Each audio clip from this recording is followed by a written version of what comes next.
नमस्कार, DD news में आपका स्वागत है। मैं हूं चंद्रशेखर जोशी और आइए सबसे पहले आपको दिखाते हैं इस वक्त की हेडलाइंस। प्रधानमंत्री नरेंद्र मोदी ने ब्राजील के राष्ट्रपति लुइस इनासियो लूला दा सिल्वा से की बात। भारत ब्राजील रणनीतिक साझेदारी और ग्लोबल साउथ के साझा हितों को आगे बढ़ाने पर दिया जोर।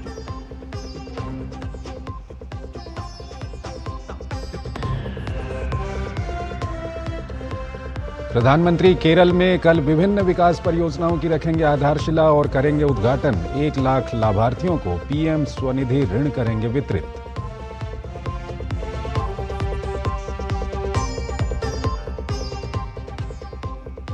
पश्चिम बंगाल में एसआईआर पर तकरार बरकरार। टीएमसी विधायक मुनीरुल इस्लाम ने चुनाव आयोग को दी हिंसक धमकी। विधायक पर एफआईआर दर्ज करने के निर्देश।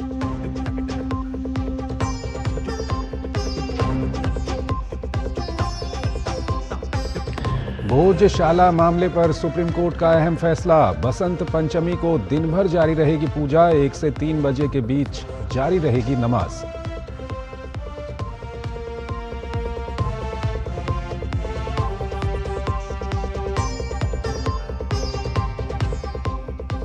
झारखंड में नक्सलियों के खिलाफ सुरक्षा बलों को मिली बड़ी कामयाबी। सारंडा में 1 करोड़ के इनामी सहित 15 नक्सली ढेर।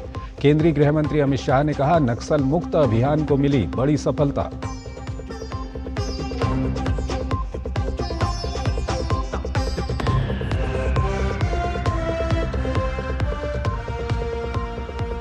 और भारत और यूरोपीय संघ के बीच जल्द होगा सुरक्षा और रक्षा समझौता। ईयू की विदेश नीति प्रमुख काजा क्लास ने किया बड़ा ऐलान।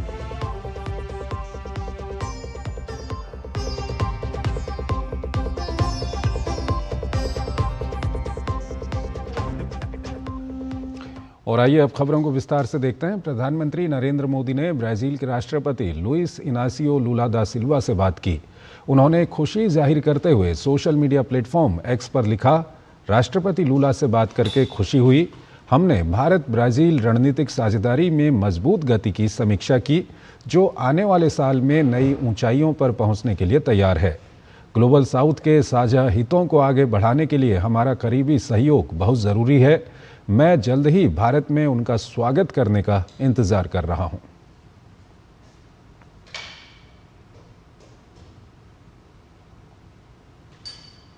अगली खबर की ओर चलते हैं। प्रधानमंत्री नरेंद्र मोदी कल केरल जाएंगे। इस दौरान वो तिरुवनंतपुरम में विभिन्न विकास परियोजनाओं का लोकार्पण और शिलान्यास करेंगे। ये परियोजनाएं रेल संपर्क, शहरी आजीविका, विज्ञान और नवाचार, नागरिक केंद्रित सेवाएं और उन्नत स्वास्थ्य सेवा सहित प्रमुख क्षेत्रों को शामिल करती हैं। प्रधानमंत्री इस अवसर पर एक जनसभा को भी संबोधित करेंगे। प्रधानमंत्री नरेंद्र मोदी के त्रिवेंद्रम दौरे में केरल को कई महत्वपूर्ण विकास परियोजनाओं की सौगात मिलने जा रही है। प्रधानमंत्री लगभग 250 करोड़ रुपए की बुनियादी परियोजनाओं का शिलान्यास और उद्घाटन करेंगे। इस दौरे में रेल, शहरी विकास और सामाजिक कल्याण से जुड़ी अहम योजनाएं जनता को समर्पित की जाएंगी। इसके साथ ही प्रधानमंत्री पीएम स्वनिधि योजना के तहत 1 लाख लाभार्थियों को क्रेडिट कार्ड और ऋण वितरित करेंगे। इससे स्थानीय अर्थव्यवस्था को फायदा होगा और छोटे व्यापारियों को सहारा मिलेगा। रेलवेज की तरफ से 3 अमृत भारत एक्सप्रेस और 1 नई पैसेंजर ट्रेन को हरी झंडी दिखाने की तैयारी है। आधुनिक सुविधाओं से लैस ये ट्रेन्स केरल, तमिलनाडु और कर्नाटक के बीच कनेक्टिविटी को और मजबूत करेंगी। भारतीय रेल राष्ट्रीय एकता और अखंडता को मजबूत करने के जो अपनी प्रतिबद्धता है उसके प्रति संकल्पित है और विकसित भारत एट 2047 के स्वप्न को साकार करने के लिए भारतीय रेल द्वारा लगातार न्यू टेक्नोलॉजी पर जोर दिया जा रहा है, नई नई ट्रेनों को इंट्रोड्यूस करने पर जोर दिया जा रहा है। और हमारी पूरी रणनीति ये है कि हम यात्रियों को एक नए प्रकार के ट्रैवल की सुविधा प्रदान कर सके, जो न सिर्फ कंफर्टेबल हो, न सिर्फ सेफ हो, बल्कि बहुत ही अच्छी हो और अंतर्राष्ट्रीय मानकों के अनुकूल हो। प्रधानमंत्री नरेंद्र मोदी का केरल दौरा केवल विकास योजनाओं के लिए नहीं बल्कि कार्यकर्ताओं में जोश भरने वाला होगा, क्योंकि अभी बीजेपी ने यहां पर निकाय चुनाव में बेहतरीन प्रदर्शन किया है। ऐसे में कल जब मंच से विकास योजनाओं की घोषणा की जाएगी तो जाहिर सी बात है कि केरल की राजनीतिक भविष्य की भी नई दिशा तय होगी। कैमरा पर्सन विक्की राजपूत के साथ निशांत राय, डीडी न्यूज, त्रिवेंद्रम। प्रधानमंत्री नरेंद्र मोदी कल तमिलनाडु के भी दौरे पर होंगे। वो मधुरांतकम में एक जनसभा को संबोधित करेंगे। पीएम मोदी का ये दौरा एनडीए गठबंधन के लिए काफ़ी अहम है। तमिलनाडु में इस साल के मध्य में होने वाले विधानसभा चुनाव के लिए एनडीए अपने कुनबे को बढ़ाने में जुटी है। पीएम मोदी का ये दौरा राज्य में एनडीए की बढ़ती ताकत को भी सामने रखेगा।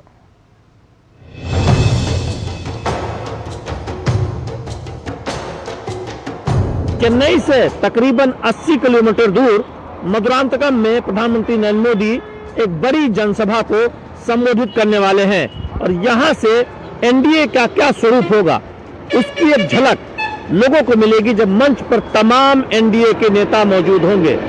जाहिर है विधानसभा चुनाव तमिलनाडु में अब बहुत दूर नहीं है, तो ऐसे में एनडीए में एक एक कर कई नेता शामिल हो रहे हैं और एनडीए का कुनबा बढ़ रहा है। हाल ही में पीयूष गोयल केंद्रीय मंत्री को चुनाव प्रभारी बीजेपी का बनाया गया था तमिलनाडु का, और उसके बाद हम देख रहे हैं कि लगातार पीयूष गोयल इस प्रयास में है कि तमाम जो एनडीए के नेता हैं उनसे बातचीत कर रहे हैं और एनडीए में कौन नया नेता शामिल हो सकता है इसको लेकर लगातार विचार विमर्श का जो दौर है वो आगे बढ़ रहा है। I am grateful for the love and affection that the people of Tamil Nadu have always showered on Prime Minister Narendra Modi. I have seen the affection, the concern that Prime Minister Narendra Modi has for the people of Tamil Nadu, and I am sure in this election NDA will win with a thumping majority. प्रधानमंत्री नरेंद्र मोदी की इस rally से संदेश भी दिया जा रहा है कि एनडीए पूरी तरह से एकजुट है। आप देखिए जगह जगह इस रैली के लिए प्रधानमंत्री नरेंद्र मोदी, पलानीस्वामी, अम्बुमणि रामदास और तमाम एनडीए के नेताओं के पोस्टर लगाए गए हैं। एकजुटता का प्रदर्शन इस रैली से किया जा रहा है। We are looking forward to win this upcoming elections for sure, and this meeting would be definitely a game changer in Tamil Nadu politics. NDA नेताओं को लगता है कि प्रधानमंत्री नरेंद्र मोदी की ये रैली आगामी विधानसभा चुनाव के लिए बहुत महत्वपूर्ण होने वाली है और यही से एक संकेत मिलेगा एनडीए की एकजुटता का और जनता को संदेश मिलेगा कि 2026 में एनडीए कोई कोर कसर नहीं छोड़ने वाली है स्टालिन सरकार को उखाड़ फेंकने में। कैमरामैन राणा के साथ शैलेंद्र मिश्र, डीडी न्यूज, तमिलनाडु।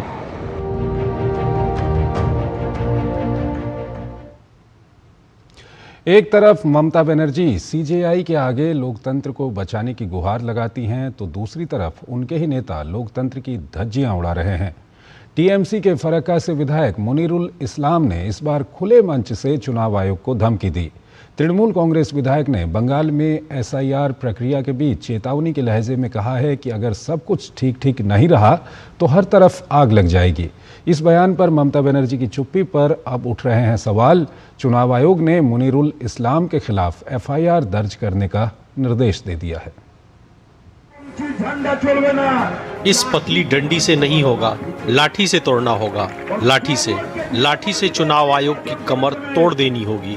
लोगों के साथ खिलवाड़ कर रहे हो, आने वाली पीढ़ी को बचाने के लिए आप लोग तैयार रहिए। मैं सिर्फ इशारे में बोलूंगा। अगर अंतिम वोटर लिस्ट ठीक ठाक हुई तो ठीक है, वरना देखेंगे चारों तरफ आग जल रही होगी। ये है पश्चिम बंगाल के टीएमसी विधायक मुनीरुल इस्लाम, जो राज्य की कानून व्यवस्था की परवाह न करते हुए सीधे चुनाव आयोग को ही धमकी दे रहे हैं। वो जहां चुनाव आयोग की कमर तोड़ने की बात कर रहे हैं, वहीं अंतिम वोटर लिस्ट ठीक ठाक न होने पर चारों तरफ आग लगाने की बात भी कर रहे हैं। टीएमसी विधायक मुनीरुल इस्लाम के कथित बयान के बाद चुनाव आयोग ने मुनीरुल इस्लाम के खिलाफ एफआईआर दर्ज करने के निर्देश दिए हैं। चुनाव आयोग ने मुर्शिदाबाद के जिलाधिकारी, जो कि जिला निर्वाचन अधिकारी डीईओ भी हैं, उन्हें एफआईआर दर्ज करने का निर्देश दिया है। हालांकि फरक्का की घटना के बाद एफआईआर दर्ज करने का निर्देश पहले ही दिया गया था, लेकिन वहां जो एफआईआर दर्ज की गई थी उसमें मुनीरुल इस्लाम का नाम शामिल नहीं था। उस एफआईआर में सुनवाई केंद्र में तोड़फोड़ करने के आरोप में अज्ञात लोगों का उल्लेख किया गया था। तस्वीरों में मुनीरुल इस्लाम की मौजूदगी सामने आने के बावजूद एफआईआर में उनका नाम न होने को लेकर विवाद खड़ा हो गया। इसी बीच पिछले सोमवार को तृणमूल विधायक ने चुनाव आयोग के खिलाफ भड़काऊ टिप्पणी की थी।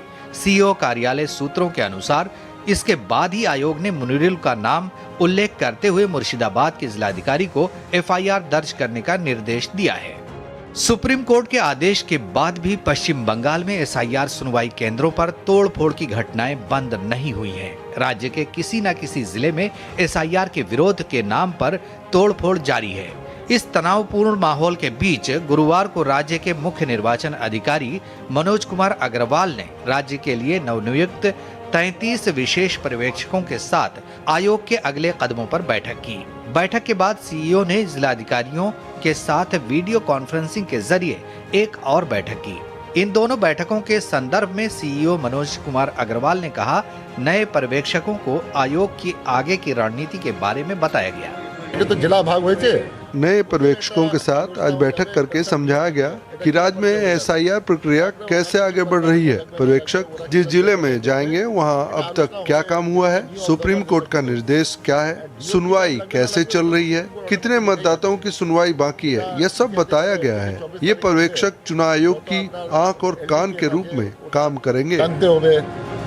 भाजपा ने पश्चिम बंगाल की खस्ताहाल कानून व्यवस्था को लेकर सत्ताधारी तृणमूल कांग्रेस पर तीखा हमला बोला है। बीजेपी नेता दिलीप घोष ने आरोप लगाया कि राज्य में टीएमसी विधायक खुद अशांति का नेतृत्व कर रहे हैं। घोष के अनुसार बंगाल पुलिस सत्ताधारी नेताओं के विरुद्ध कार्रवाई करने का साहस नहीं जुटा पा रही है।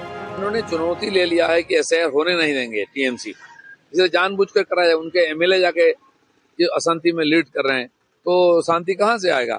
यहाँ की पुलिस ऑफिसर और दूसरों का हिम्मत नहीं उनके नेता के खिलाफ कुछ करें। पश्चिम बंगाल में आशा कार्यकर्ताओं का आंदोलन भी जारी है। राज्य सरकार के साथ बैठक में कोई समाधान न निकलने पर आशा कार्यकर्ताओं ने कार्य बहिष्कार जारी रखने की चेतावनी दी है। उसी के तहत गुरुवार को विभिन्न जिलों में आशा कार्यकर्ताओं ने धिक्कार दिवस कार्यक्रम का पालन किया। स्वास्थ्य भवन अभियान के दौरान पुलिस ने जिस तरह से आशा कार्यकर्ताओं को हिरासत में लिया था, उसके विरोध में ये धिक्कार दिवस मनाया गया। आशा कार्यकर्ताओं ने चेतावनी दी है कि यदि मांगों के अनुसार भत्ता नहीं बढ़ाया गया तो आने वाले दिनों में और भी बड़ा आंदोलन किया जाएगा। 8 दिन पहले फराक्का में तोड़फोड़ होने के बाद ही अगर एफआईआर में मुनीरुल इस्लाम का नाम होता तो ऐसे खुले आम कमीशन को चुनौती न दे पाते टीएमसी विधायक, यही कहना है विरोधियों का। निर्वाचन कमीशन ने हस्तक्षेप किया है पूरे मामले में और मुर्शिदाबाद के डीईओ को निर्देश दिया है कि मुनीरुल इस्लाम के खिलाफ एफआईआर दर्ज हो। अब देखना होगा कि आगे चलकर इससे सबक लेते हैं टीएमसी विधायक। सौरभ दत्ता का रिपोर्ट, डीडी न्यूज, कलकत्ता। पश्चिम बंगाल में विशेष गहन पुनरीक्षण यानी एसआईआर को लेकर तनाव लगातार बना हुआ है। राज्य के कई इलाकों में ये तनाव बना हुआ है। एक रिपोर्ट आपको दिखाते हैं। तो राज्य के कई सुनवाई केंद्रों में तोड़फोड़ और हंगामे की घटनाएं थमने का नाम नहीं ले रही हैं। सुप्रीम कोर्ट के निर्देशों और राज्य के मुख्य सचिव और डीजीपी को पत्र भेजे जाने के बावजूद सुनवाई केंद्रों पर हिंसा जारी है। बीजेपी नेता और नेता प्रतिपक्ष शुभेंदु अधिकारी ने ममता बनर्जी सरकार और प्रशासन पर गंभीर आरोप लगाए हैं। शुभेंदु अधिकारी के मुताबिक उत्तर दिनाजपुर जिले के इटाहार हाई स्कूल में एसआईआर सुनवाई के दौरान हिंसा और तोड़फोड़ हुई। उन्होंने दावा किया कि एक महिला सहायक निर्वाचक पंजीकरण अधिकारी पर हमला किया गया और उन्हें घायल कर दिया गया। बीजेपी नेता का आरोप है कि घटना के दौरान पुलिस और प्रशासन मूक दर्शक बने रहे, जो सुप्रीम कोर्ट के आदेशों की अवहेलना है। शुभेंदु अधिकारी ने चुनाव आयोग से तत्काल हस्तक्षेप और जिम्मेदार अधिकारियों के खिलाफ कड़ी कार्रवाई की मांग की है।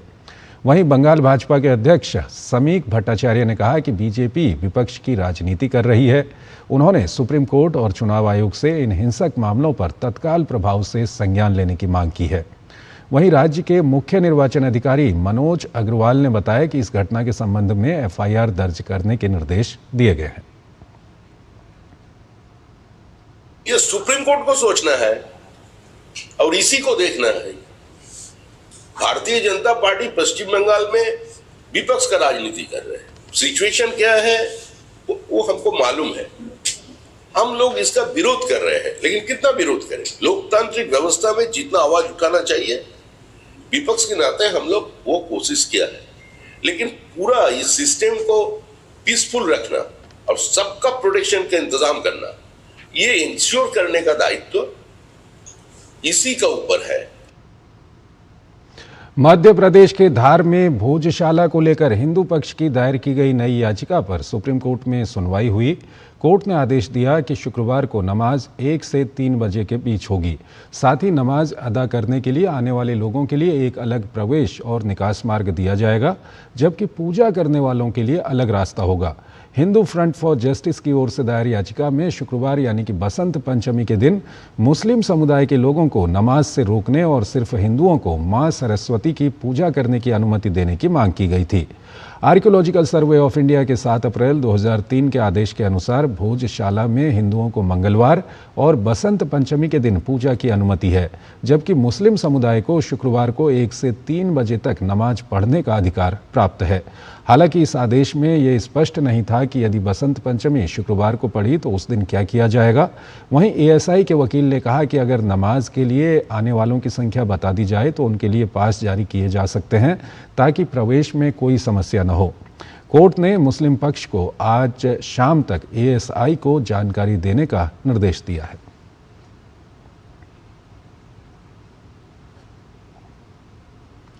केंद्रीय गृह मंत्री अमित शाह ने आज हरिद्वार के शांति कुंज में गायत्री परिवार द्वारा आयोजित माता भगवती देवी शर्मा जी के जन्म शताब्दी एवं अखंड दीप शताब्दी वर्ष में हिस्सा लिया। अमित शाह ने हरिद्वार में Patanjali emergency and critical care hospital का उद्घाटन भी किया। उत्तराखंड दौरे के दूसरे दिन केंद्रीय गृह मंत्री अमित शाह हरिद्वार के बैरागी द्वीप पर आयोजित परम वंदनीय माता भगवती देवी शर्मा जी की जन्म शताब्दी वर्ष समारोह में शामिल हुए। गायत्री परिवार द्वारा माता भगवती देवी शर्मा जी की जन्म शताब्दी एवं अखंड द्वीप शताब्दी वर्ष का आयोजन किया जा रहा है।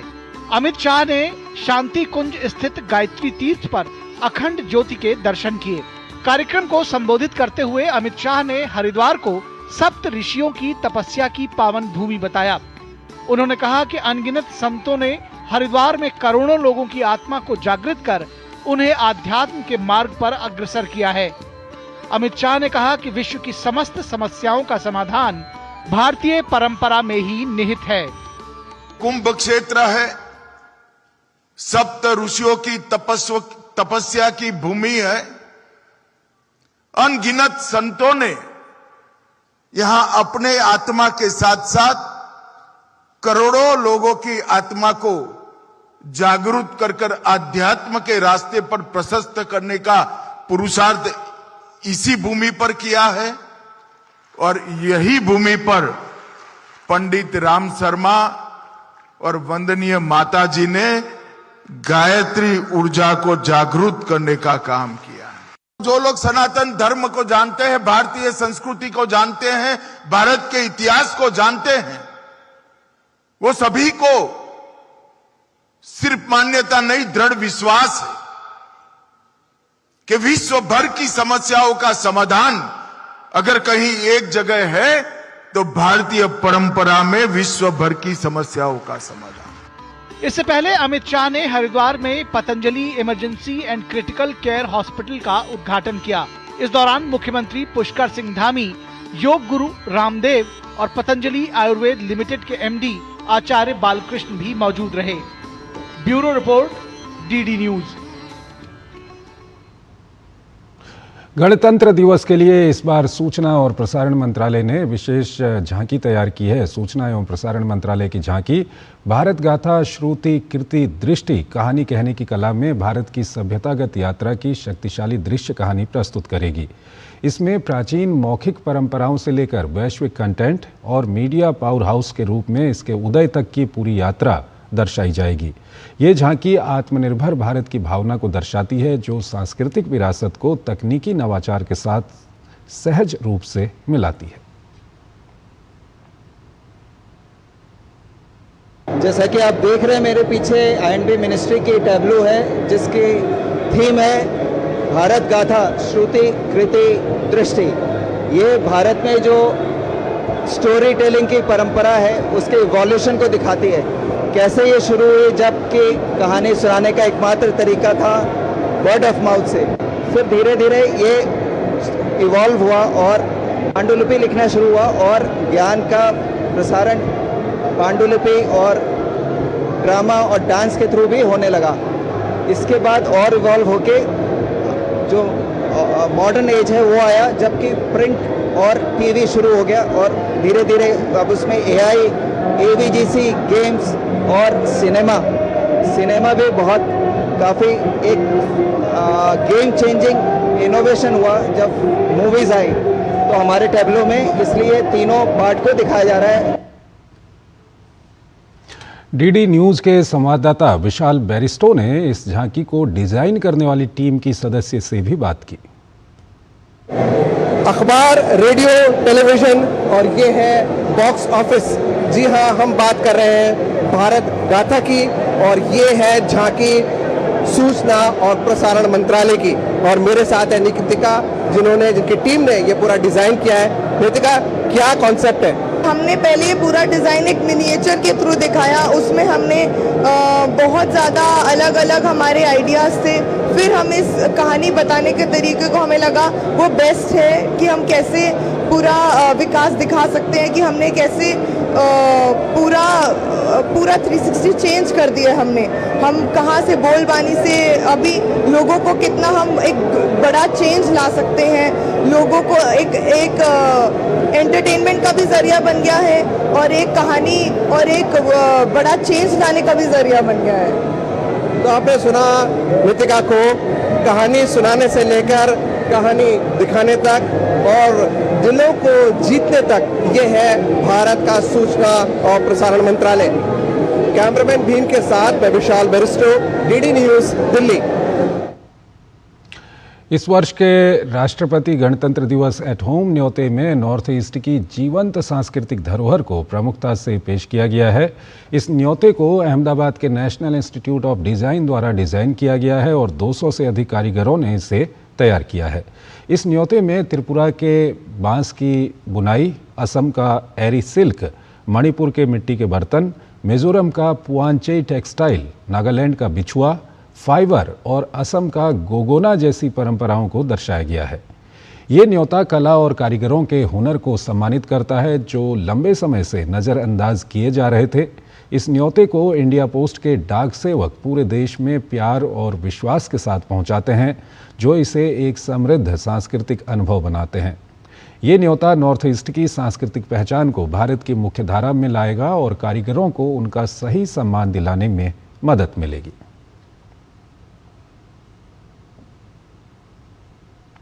भारत और European union free trade agreement की ओर बढ़ रहे हैं। एक बार जब ये डील पूरी हो जाएगी तो इससे एक ऐसा मार्केट बनेगा जो दुनिया की कुल जीडीपी का लगभग 25% होगा। ये रिपोर्ट देखिए। भारत और European union free trade agreement को पूरा करने के बिल्कुल करीब हैं। यूरोपीय आयोग की अध्यक्ष उर्सुला वॉन डेर लियन ने इस डील को मदर ऑफ ऑल डील्स करार दिया है। I will travel to India. There's still work to do, but we are on the cusp of a historic trade agreement. Indeed, some call it the mother of all deals. One that would create a market of 2 billion people, accounting for almost a quarter of global GDP.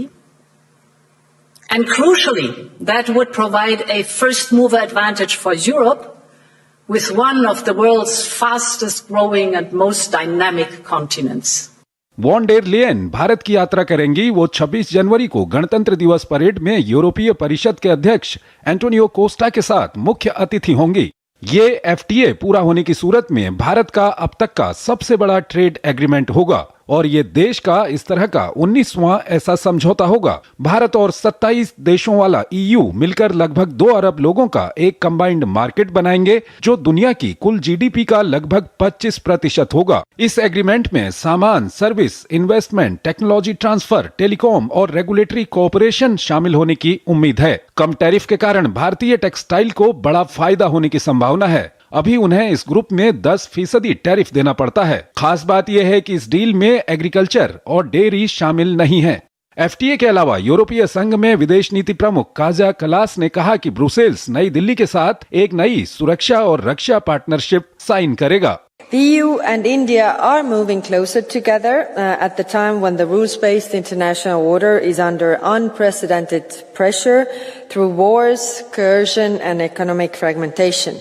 Two major democracies cannot afford to hesitate. We must become more ambitious partners.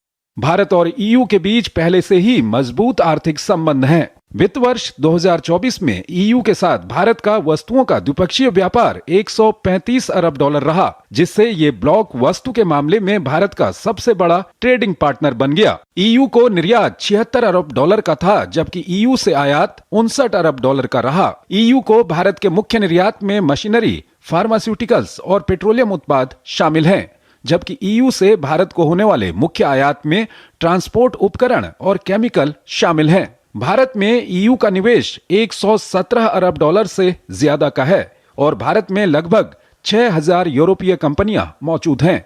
EU में भारत का निवेश लगभग 40 अरब dollar का है। ये FTA Bharat और EU को बाजारों में विविधता लाने का मौका भी देता है, खासकर यूएस टैरिफ की वजह से पैदा हुई आर्थिक अनिश्चितताओं के बीच। Bureau report, DD news. Davos में वर्ल्ड इकोनॉमिक फोरम में केंद्रीय मंत्री अश्विनी वैष्णव की मुलाकात गूगल डीप माइंड के सीईओ और को फाउंडर डेमिस हसाबिस और ओपन एआई के chief global affairs officer Chris Lehane से हुई। इस दौरान वैश्विक हितों के लिए एआई को आकार देने में भारत की बढ़ती भूमिका पर चर्चा हुई। साथ ही फरवरी 2026 में नई दिल्ली में होने वाले एआई इम्पैक्ट समिट में सक्रिय भागीदारी के लिए प्रोत्साहित भी किया। दावोस में चल रहे वर्ल्ड इकोनॉमिक फोरम 2026 में इस बार भारत सिर्फ भागीदार नहीं बल्कि ग्लोबल लीडर के तौर पर उभर कर सामने आया है। आर्टिफिशियल इंटेलिजेंस से लेकर इंफ्रास्ट्रक्चर, इनोवेशन और रिन्यूएबल एनर्जी तक भारत की रणनीति को दुनिया सराह रही है। दावोस में आयोजित वर्ल्ड इकोनॉमिक फोरम में भारत इस बार partner with India, open to ideas, open to partnership के संदेश के साथ पहुंचा है। केंद्रीय मंत्री अश्विनी वैष्णव ने कहा कि प्रधानमंत्री नरेंद्र मोदी के नेतृत्व में पिछले 11 वर्षों में भारत की अर्थव्यवस्था पूरी तरह ट्रांसफॉर्म हुई है। माननीय प्रधानमंत्री श्री नरेंद्र मोदी जी ने जिस तरह से पिछले 11 वर्षों में भारत की इकोनॉमी को ट्रांसफॉर्म किया है, किस तरीके से एक नई ओपननेस है, तो इस बार का मैसेज है partner with India, open to ideas, open to partnerships.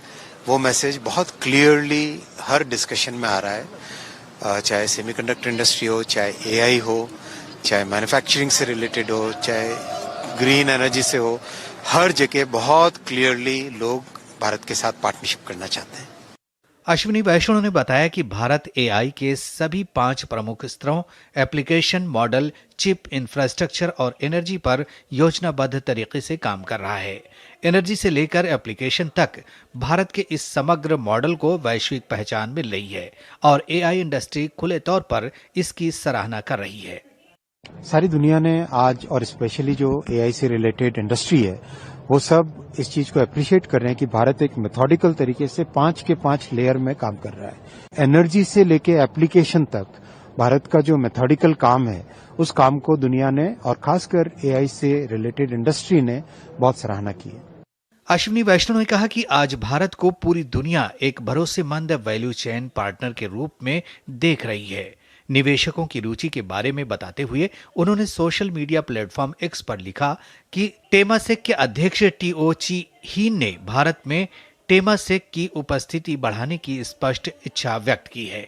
उन्होंने आगे कहा कि सिंगापुर भारत के भौतिक और डिजिटल अवसंरचना के साथ साथ डीप टेक स्टार्टअप्स में निवेश करने के लिए प्रतिबद्ध है, जो भारत की आर्थिक बुनियाद में दीर्घकालिक विश्वास को दर्शाता है।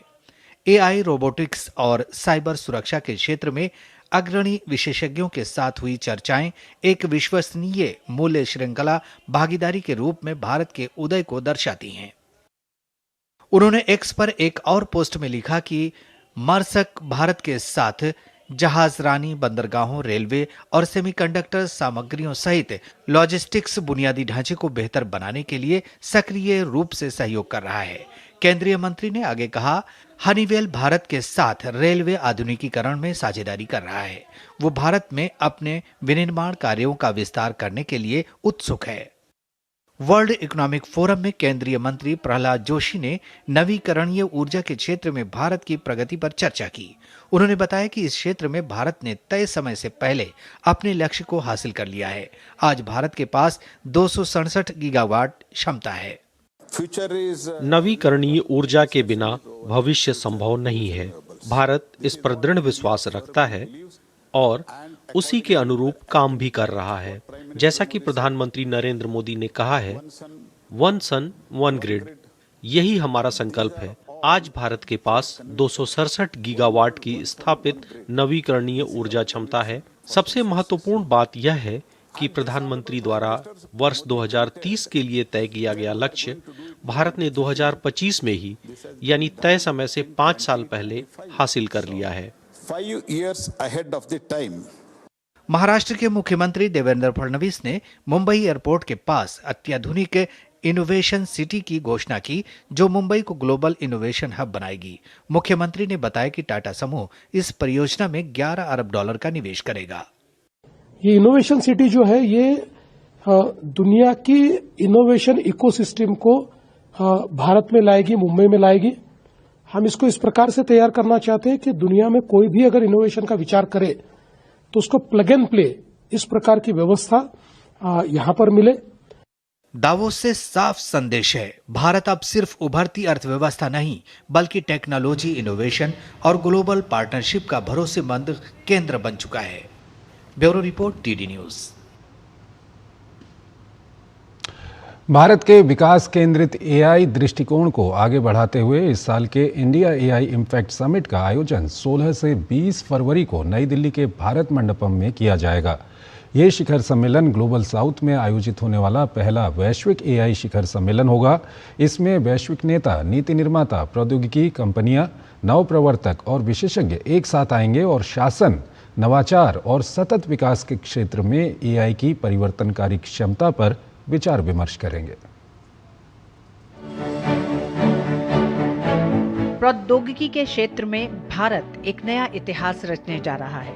दिल्ली का भारत मंडपम वैश्विक चर्चा का केंद्र बनने वाला है। सर्वजन हिताय सर्वजन सुखाय के संकल्प के साथ भारत अगले महीने इंडिया एआई इम्पैक्ट समिट 2026 की मेजबानी करेगा। ये ग्लोबल साउथ में आयोजित होने वाला अपनी तरह का पहला वैश्विक एआई शिखर सम्मेलन होगा, जिसमें एआई इन इंडिया के विजन को रखा जाएगा। भारत एआई डेवलपमेंट और एडॉप्शन में आगे रहने वाले देशों में शामिल है। इसके विस्तार के लिए सरकार ने इंडिया एआई मिशन को लॉन्च किया है। भारत में एआई सेंटर्स ही एक्सेलेंस की संख्या भी बढ़ाई जा रही है। हम मेक एआई इन इंडिया इसके विजन पर काम कर रहे हैं और हमारा उद्देश्य है make AI work for India. इस साल 16 से 20 फरवरी तक चलने वाला ये 5 दिवसीय कार्यक्रम 3 मुख्य स्तंभों या सूत्रों पर आधारित है: पीपल, प्लैनेट और प्रोग्रेस। समिट का उद्देश्य एआई को केवल तकनीक तक सीमित न रखकर इसे सामाजिक और आर्थिक परिणामों से जोड़ना है। इसके विचार विमर्श को 7 चक्रों में बांटा गया है, जो मानव पूंजी, समावेशी विकास, सुरक्षित एआई और संसाधनों के लोकतंत्रीकरण जैसे वैश्विक सहयोग के क्षेत्रों पर केंद्रित होंगे। ये समिट भारत की एआई क्षमताओं का प्रदर्शन करेगी, चाहे स्वास्थ्य क्षेत्र में दूरदराज के इलाकों तक टेलीमेडिसिन पहुंचना हो, खेती में मौसम जीपीटी और किसान ई मित्र के जरिए किसानों की आय बढ़ाना हो, या दीक्षा प्लेटफॉर्म के जरिए शिक्षा को व्यक्तिगत बनाना। एआई हर क्षेत्र में बदलाव ला रहा है। समिट के दौरान एआई इम्पैक्ट एक्सपो में 30 देशों के 300 से अधिक विशेषज्ञ अपनी तकनीक का प्रदर्शन करेंगे। आगामी एआई इम्पैक्ट समिट को परिणामों पर स्पष्ट ध्यान केंद्रित करते हुए डिजाइन किया गया है। भारत एक मेथोडिकल तरीके से 5 के 5 लेयर में काम कर रहा है। एआई का अगर हम स्टैक देखें कि एआई में क्या है, एआई में 5 एलिमेंट होते हैं। पहला एलिमेंट है एप्लीकेशन लेयर, यानी किस तरह से एआई का हम उपयोग करें। दूसरा है मॉडल लेयर, यानी जो मॉडल्स बनते हैं वो। तीसरा चिप लेयर, सेमीकंडक्टर वाला लेयर। चौथा इंफ्रास्ट्रक्चर का, डेटा सेंटर्स का। पांचवा लेयर एनर्जी का। एआई की दुनिया में जो कि 5th इंडस्ट्रियल रेवोल्यूशन है, इस दुनिया में एनर्जी बहुत बड़ा फैक्टर होने वाली है।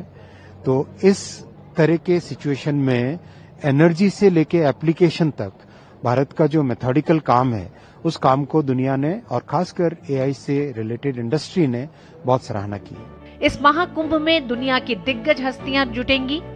बिल गेट्स, सुंदर पिचाई, जेनसिन हुआंग, मुकेश अंबानी, नंदन नीलेकणी जैसे नाम इस समिट का हिस्सा होंगे। समिट के दौरान एआई फॉर ऑल और एआई बाय हर जैसी चुनौतियों के विजेताओं को 2 करोड़ 50 लाख रुपए तक के पुरस्कार भी दिए जाएंगे। इलेक्ट्रॉनिक्स और आईटी मंत्रालय के नेतृत्व में यह आयोजन भारत को एआई के वैश्विक केंद्र के रूप में स्थापित करने की दिशा में एक बड़ा कदम है। 17 फरवरी को एक विशेष एआई कंपेडियम भी जारी किया जाएगा जो भविष्य की राह दिखाएगा। Bureau report, DD news. आध्यात्म और शांति का प्रतीक बन चुके श्री रमणाश्रम ने अपने गौरवशाली 100 वर्ष पूरे कर लिए हैं। इस ऐतिहासिक अवसर को यादगार बनाने के लिए गुरुवार को दिल्ली में एक विशेष कार्यक्रम आयोजित किया गया। कार्यक्रम में उपराष्ट्रपति सीपी राधाकृष्णन बतौर मुख्य अतिथि उपस्थित रहे। इस मौके पर भारत सरकार की ओर से एक विशेष 100 रुपये का चांदी का सिक्का जारी किया गया। इस सिक्के का अनावरण उपराष्ट्रपति सीपी राधाकृष्णन ने किया। कार्यक्रम को संबोधित करते हुए उपराष्ट्रपति ने आश्रम की आध्यात्मिक यात्रा को नमन किया और कहा कि रमण महर्षि का जीवन हमें आत्म साक्षात्कार का मार्ग दिखाता है। Bhagavan's emphasis of self-awareness and inner discipline holds special relevance for leadership, governance and citizenship alike. You have to keep your conscience always aware about the negative things. For that, you need a spiritual thinking inside. Then that will tell you not to do the negative things, not to do the wrong things, not to do any harm to others. केंद्रीय कृषि मंत्री शिवराज सिंह चौहान ने कांग्रेस पर तीखा हमला करते हुए आरोप लगाया है कि पार्टी ने महात्मा गांधी के सिद्धांतों को विकृत किया है और झूठ फैलाया है। शिवराज सिंह चौहान ने महात्मा गांधी राष्ट्रीय ग्रामीण रोजगार गारंटी योजना में कांग्रेस की भूमिका पर भी सवाल उठाए। उन्होंने कहा कि कांग्रेस इस योजना में भ्रष्टाचार और घोटालों में शामिल रही है। कांग्रेस ने अपना आइडियोलॉजी और आइडियल तीनों को खो दिया है, तीनों को भूल गई है। और आइडियल बापू श्रद्धेय महात्मा गांधी जी को बताते थे, बापू के सिद्धांतों को भी कांग्रेस ने खत्म करने का पाप किया है। गवर्नर एड्रेस में ऐसा झूठ था जिसको पढ़ा ही नहीं जा सकता था। मनरेगा के बारे में कितने झूठ। कांग्रेस कमीशन, करप्शन और कुशासन की गारंटी है। आज केंद्रीय कृषि मंत्री ने विकसित भारत जी राम जी को श्रमिकों के प्रति अधिक पारदर्शी और जवाबदेह बताया और इसे योजना में सुधार का अहम कदम बताया। कांग्रेस ने मनरेगा में जो मजदूर काम कर रहे थे उसमें बेईमानी के लिए यादगीर डिस्ट्रिक्ट में पुरुषों ने महिला बनकर मनरेगा की मजदूरी का पैसा डकार लिया।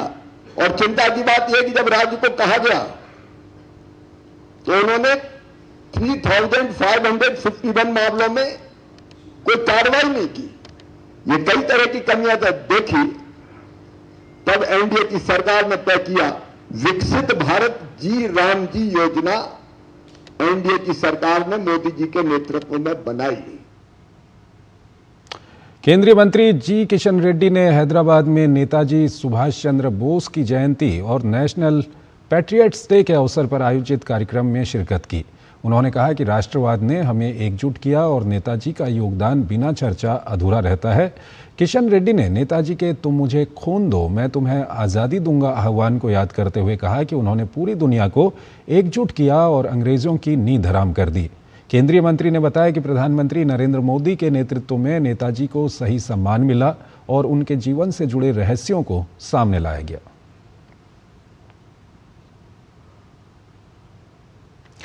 केंद्रीय मंत्री जी किशन रेड्डी ने तेलंगाना भाजपा दफ्तर में प्रेस वार्ता के दौरान कहा कि केंद्र सरकार ने कभी भी सिंगरेनी को सीधे तौर पर गाइड या कंट्रोल नहीं किया। किशन रेड्डी ने आरोप लगाया कि बीआरएस शासन और बाद में कांग्रेस सरकार के दौरान खर्च बढ़ा, इनकम घटी और सिंगरेनी को भारी आर्थिक नुकसान हुआ। बीआरएस सरकार के समय सीएसआर फंड का दुरुपयोग हुआ, कर्ज बढ़ा और राज्य सरकार ने मजदूरों के करीब 47,000 करोड़ रुपए बकाए रखे। केंद्र सरकार का रोल बहुत कम है। हम 49% रहने के बाद भी लगातार इस 50 साल से केंद्र सरकार का कोई से नहीं है इसमें। और अलग अलग कंपनीज देश में अलग अलग PSUs है, कोल कंपनीज अलग अलग टेंडर्स हर रोज करते रहते हैं। टेंडर में क्या प्रोविजन लगाते हैं केंद्र सरकार से पूछते, परमिशन भी नहीं लेते, इंक्लूडिंग माई कंपनीज। कांग्रेस सरकार आने के बाद भी ये करप्शन का सिलसिला चला है। 12% तक गए। छोटे छोटे ट्रांसपोर्ट कॉन्ट्रैक्ट हो, छोटे छोटे इक्विपमेंट सप्लाई हो, सभी जगह 12% सिस्टम सिंगरेन में हुआ।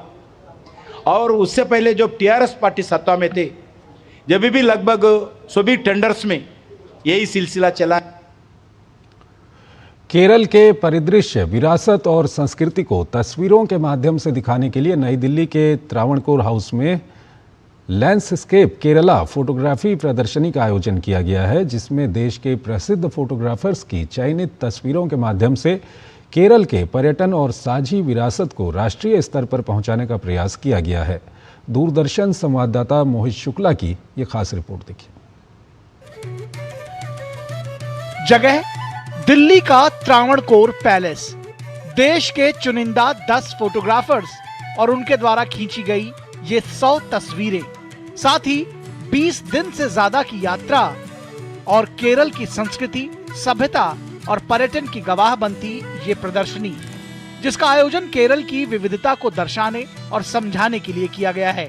दिल्ली में 3 दिनों तक चलने वाली ये प्रदर्शनी अगले 3 महीनों तक मुंबई, कोलकाता और चेन्नई सहित देश के 9 बड़े शहरों में आयोजित की जाएगी। प्रदर्शनी के दौरान बीते दिनों की फोटोग्राफी पर आधारित मास्टर क्लास का भी आयोजन किया गया।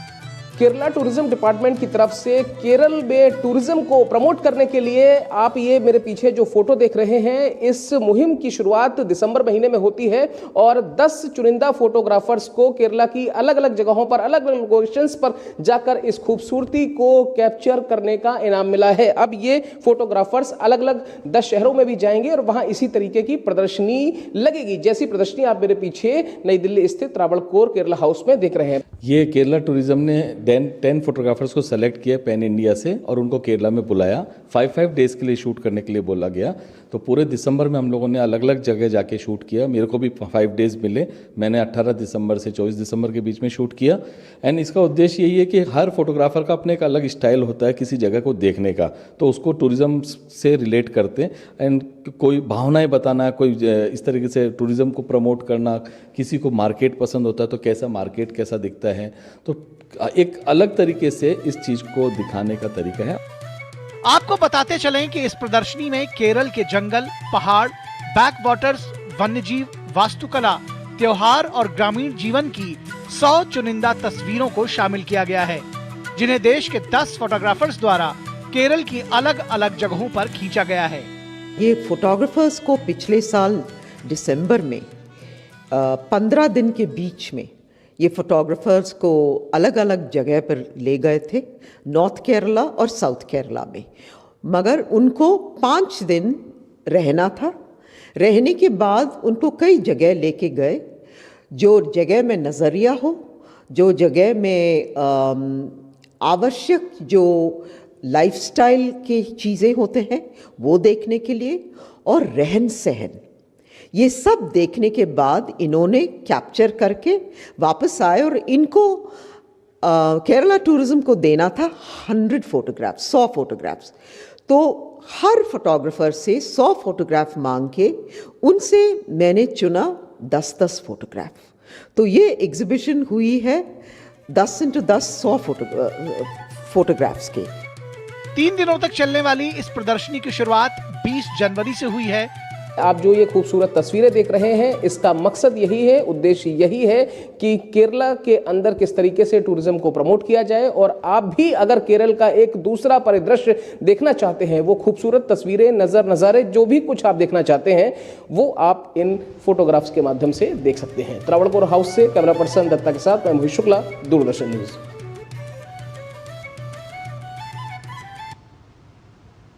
वंदे मातरम भारत के स्वतंत्रता आंदोलन का केवल एक गीत मात्र नहीं है, बल्कि ये समय के साथ संगीत की एक जीवंत परंपरा भी है।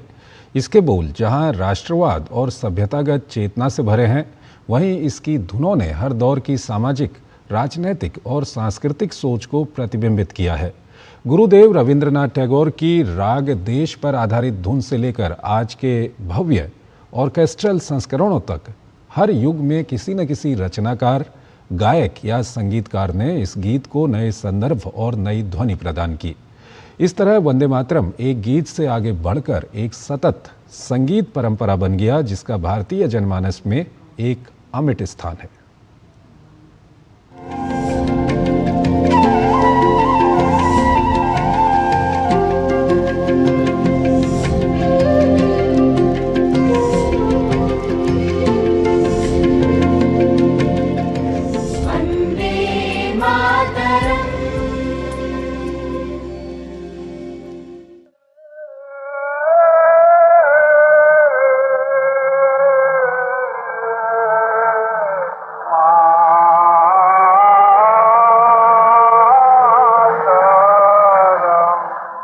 वंदे मातरम की संगीत यात्रा 1896 में शुरू हुई, जब गुरुदेव रविंद्रनाथ टैगोर ने इसे पहली बार भारतीय राष्ट्रीय कांग्रेस के अधिवेशन में गाया।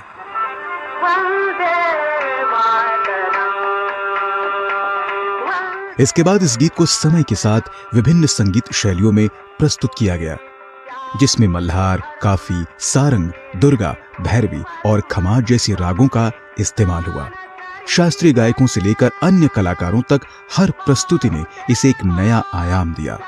पंडित जदुनाथ भट्टाचार्य ने वंदे मातरम की एक विशिष्ट व्याख्या करते हुए इसे राग मल्हार और कव्वाली ताल में संगीतबद्ध किया। 1905 के बंग भंग आंदोलन के बाद वंदे मातरम की बढ़ती लोकप्रियता की वजह से 1905 और 1920 के बीच अनेक संगीतकारों और गायकों ने वंदे मातरम को विभिन्न धुनों में पिरोया। इनमें नारायण चंद्र मुखर्जी, बाबू सुरेंद्रनाथ बनर्जी, देशदास, सत्यभूषण गुप्ता, हेमचंद्र सेन, द्विजेंद्र लाल राय और हरेंद्रनाथ दत्त शामिल हैं, जिन्होंने अपने अपने तरीके से इसे संगीतबद्ध किया। महाराष्ट्र में भी कई गायकों ने इस गीत को अलग अलग धुनों में संगीतबद्ध कर इसकी लोकप्रियता बढ़ाई। मुंबई में समल रंबोआ शेजवाल ने 1910 में राग कालिंगड़ा में वंदे मातरम को रिकॉर्ड किया। वहीं विष्णुपंत पगनीस ने 1928 में राग सारंग धुन पर वंदे मातरम को गाया। इसके अलावा 1935 में संगीत निर्देशक केशवराव भोले ने राग देशकर धुन पर वंदे मातरम को रिकॉर्ड किया। यही नहीं, भारत की स्वतंत्रता से पहले संगीतकार तिमिरबरन भट्टाचार्य ने सुभाष चंद्र बोस के अनुरोध पर वंदे मातरम को राग दुर्गा में एक मार्चिंग गीत की शैली में संगीतबद्ध किया था। और जब नेताजी ने आजाद हिंद फौज का गठन किया तो उन्होंने वंदे मातरम को सिंगापुर रेडियो पर बजवाया। इस तरह भारत का राष्ट्रगीत विदेशी धरती पर भी शान से गाया गया। वंदे मातरम को शास्त्रीय शैली में प्रस्तुत कर पंडित विष्णु दिगंबर पलुस्कर और पंडित ओंकारनाथ ठाकुर ने इसे एक अलग गरिमा प्रदान की। पंडित विष्णु दिगंबर पलुस्कर, जो कांग्रेस के वार्षिक अधिवेशन में वंदे मातरम गाया करते थे, उन्होंने राग काफी में इसे गाया। वहीं उनके शिष्य पंडित ओंकारनाथ ठाकुर ने इसे शास्त्रीय शैली में प्रस्तुत करते हुए सरदार पटेल के आग्रह पर 15 अगस्त 1947 को आकाशवाणी पर गाया। हीरा भाई बरोड़कर ने भी 15 अगस्त 1947 को आकाशवाणी पर राग तिलक कमोद में वंदे मातरम प्रस्तुत किया था। इसी तरह मोगूबाई कुर्दिकर ने राग खंबावती में वंदे मातरम गीत को गाया। स्वतंत्रता के बाद मराठी थिएटरों और फिल्मों से जुड़े मास्टर कृष्णा राव ने वंदे मातरम को अपनी धुन में गाया, जो राग बिलावल पर आधारित थी। मास्टर कृष्णा राव ने इसे राग काफी और राग झंझोटी में भी गाया। वहीं श्री अरविंदो ने वंदे मातरम को ऊर्जावान लय के साथ एक अर्ध सैन्य शैली की धुन प्रदान की। यह राष्ट्रगीत आज भी उसी धुन में श्री अरविंद आश्रम के विद्यार्थियों और निवासियों द्वारा गाया जाता है।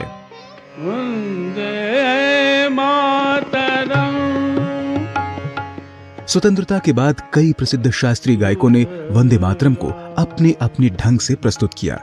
पंडित भीम सिंह जोशी और कुमार गंधर्व ने जहां इसे शुद्ध शास्त्रीय तरीके से प्रस्तुत कर एक अलग पहचान दी, वहीं लता मंगेशकर ने अपनी मधुर आवाज में इसे एक गरिमामय रूप प्रदान किया। महान गायिका MS सुब्बुलक्ष्मी ने महाकवि सुब्रमण्यम भारती द्वारा तमिल में अनुवादित राष्ट्रगीत को राग देश, राग हंस ध्वनि और राग मल्हार में प्रस्तुत किया। राग देश में प्रस्तुत किया गया संस्करण भारत में ही नहीं, विदेशों में भी अत्यंत लोकप्रिय हो गया।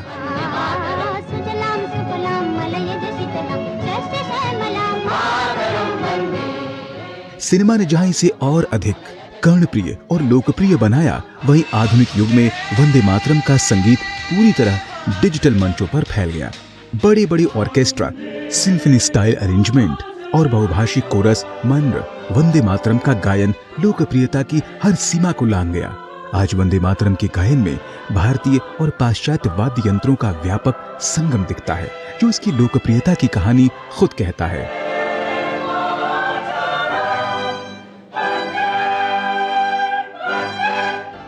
वंदे मातरम की चिरस्थायी और शाश्वत चेतना इस बात में झलकती है कि किस सहजता से इसे डिजिटल प्रस्तुति के लिए अपनाया गया है, जहां 19वीं सदी के गीतात्मक शब्द 21वीं शताब्दी की तकनीक के साथ अद्भुत सामंजस्य स्थापित करते हुए नई पीढ़ियों को प्रेरित कर रहे हैं।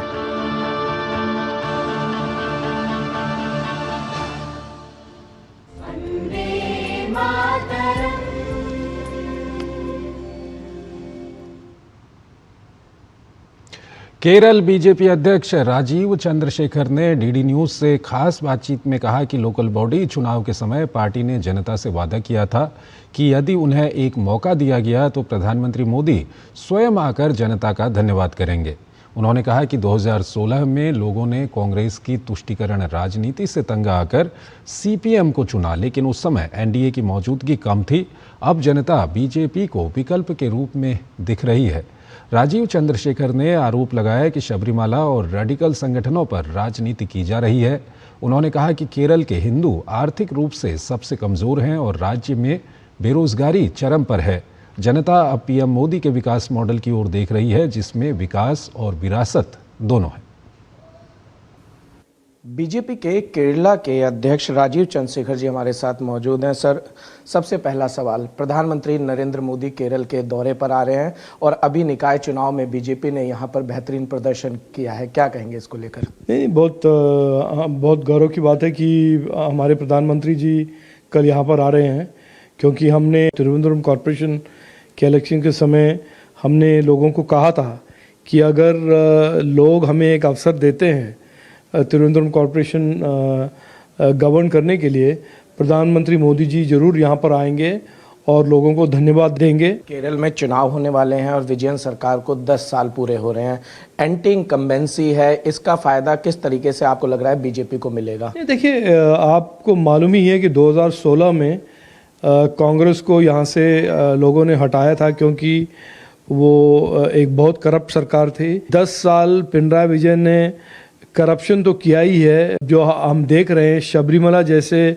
पुण्य स्थल से 4.5 किलो सोने का चोरी, पूरा स्टेट का हालत उन्होंने खराब और बर्बाद करके रखा हुआ है। हाल ही में जो ओपिनियन पोल भी आया है, बीजेपी और एनडीए को काफ़ी सारा सपोर्ट मिल रहा है और मैं मानता हूं कि इस चुनाव में पहली बार केरल के पॉलिटिकल हिस्ट्री में एक नया बदलाव आएगा। दक्षिण में देख रहे हैं जो यहाँ के क्षेत्रीय राजनीतिक दल हैं एंटी हिंदू पॉलिटिक्स को बहुत ज्यादा बढ़ावा दे रहे हैं। क्या कारण है कि एंटी हिंदू पॉलिटिक्स करनी पड़ रही है क्षेत्रीय दलों को? देखिए केरल को ही देख लीजिए आप, हिंदूज, केरल के हिंदूज पिछले 20-30 साल में अगर आप स्टडी करेंगे, केरल के हिंदूज का जो इकोनॉमिक सिचुएशन है बहुत ही नाजुक है, क्योंकि वो सोचते हैं कि अगर हिंदुओं को वो अपमान करें या हिंदू के अगेंस्ट रहे उनको मुस्लिम वोट मिलेगा।